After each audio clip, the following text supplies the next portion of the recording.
You get the sense, though, 2010 is the year that luxury kind of woke up. Tremendous rush in and an overinvestment.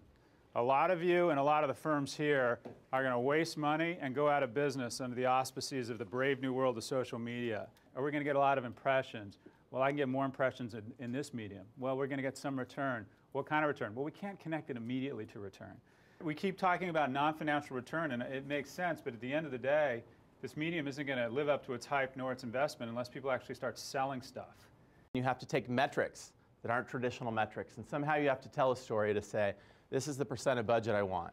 And somehow you have to make a case of the dollars that you're going to generate from that budget, and it's hard. And it's easy to say, take a leap of faith, and it's easy to say, hey, what do we do? But what we as an industry need to do is we need to arm you with not only the great solutions but how to do that, but really how to connect the dots between what you're doing and the ROI. You can't look at this like you do anything else, because it's similar to if your phone is starting to ring, you're going to pick that up if it's your customer, but yet when it comes to social media, all this data is now flowing in, and because it's so new and overwhelming, a lot of companies go, what's the ROI, what's the ROI?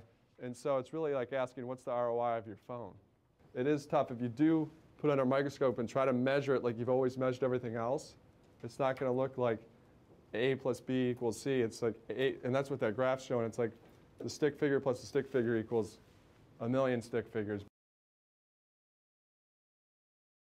This guy, Gary Vaynerchuk, so it does work for small business as well. He used to sell $4 million worth of wine out of his parents' store. 2 years later, he now sells $50 million worth of wine, all because he did videos on Wine Library TV. So he took advantage of social media. He rolled up his sleeves when people were talking about him on Twitter and really got after it. The Ford Fiesta movement is kind of the social media darling right now, and what kind of has been cited as one of the most successful social media campaigns to date. In 6 days, they were able to generate 1,000 reservations. So that's for a $13,000 car. 4.3 million views on YouTube, 500,000 Flickr views, 50,000 interested customers. And of those 50,000, 97% of them had never previously owned a Ford vehicle. Approximately 60% of Gen Y consumers are aware of the Fiesta brand. This was the first program we built for a prestige brand, Ivanka Trump and the Trump Collection Hotel launching in Soho. We integrate her feed, we integrate comments from followers, and this is, by the way, being measured on driving traffic to the hotel website.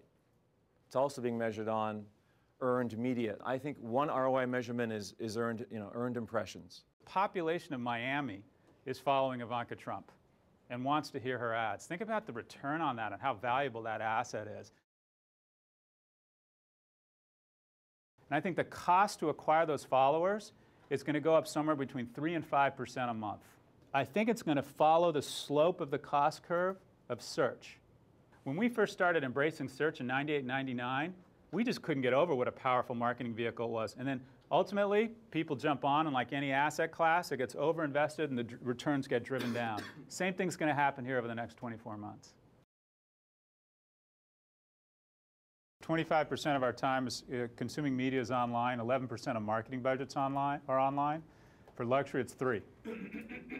So luxury, before you even begin to talk about social media, luxury is well behind the curve around spend online. And then if you start looking at the percentage of social media times that smaller percentage, it's really nominal. Look at dollars spent on your Twitter campaign or dollars spent on your Facebook campaign and what it yielded, and then dollars spent on your magazine and newspaper advertisement campaign and what it yielded. And I can't imagine that it seems like the former beats the latter every day of the week.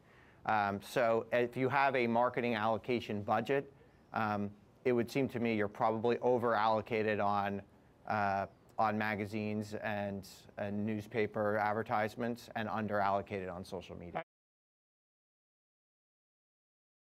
If you go back a year ago, everybody had their marketing budget, an ad budget, a digital budget, and then a social media budget.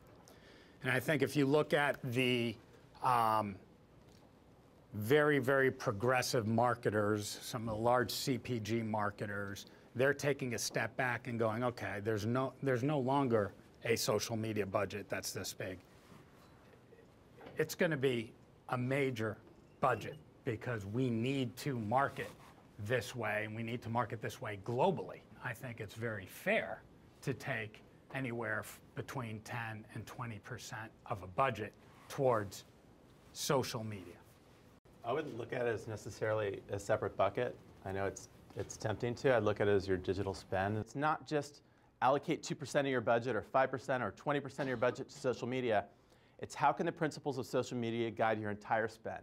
I think it's a new digital budget versus social. So I think it's sort of, current best practices. And I think the way I think about it is you're going to ask for budget approval, and the amount you're asking for digital is making you very uncomfortable. Your CEO is going to be absolutely terrified that you are trying to push that much budget over to digital.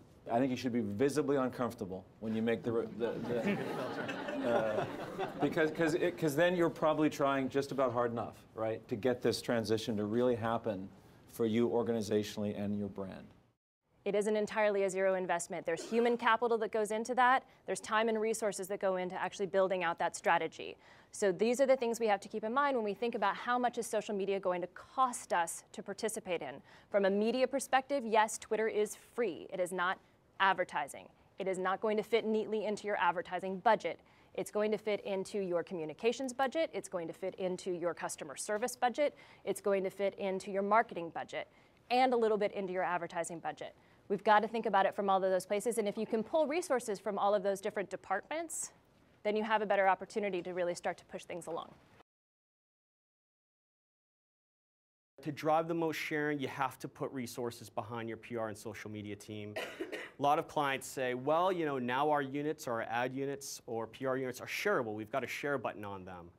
But technology cannot answer what's a human problem, which is you can't just expect a blogger to share your things. You have to get outreach going. And it's well worth the effort, especially when you can start to track it.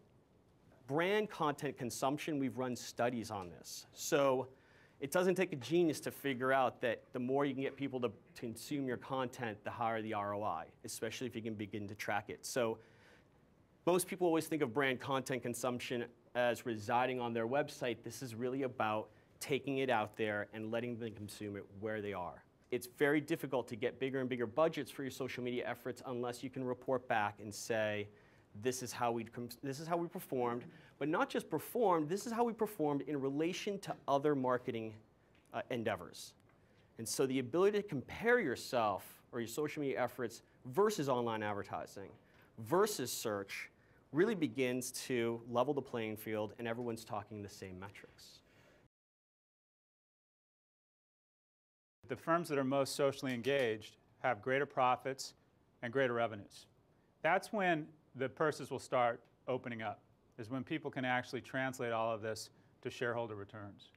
And in luxury, the observation I think we've made is the cost component isn't around the scarcity of capital to go to these decisions. The major cost driver around social media right now is how many luxury professionals are sitting around staring at their navel trying to assess the risks and how to do this. And that is there's so much time being spent in meetings, there's so much time being checked with legal, there's so much time kind of just paralyzed around the risks. Those are the real costs you're incurring right now.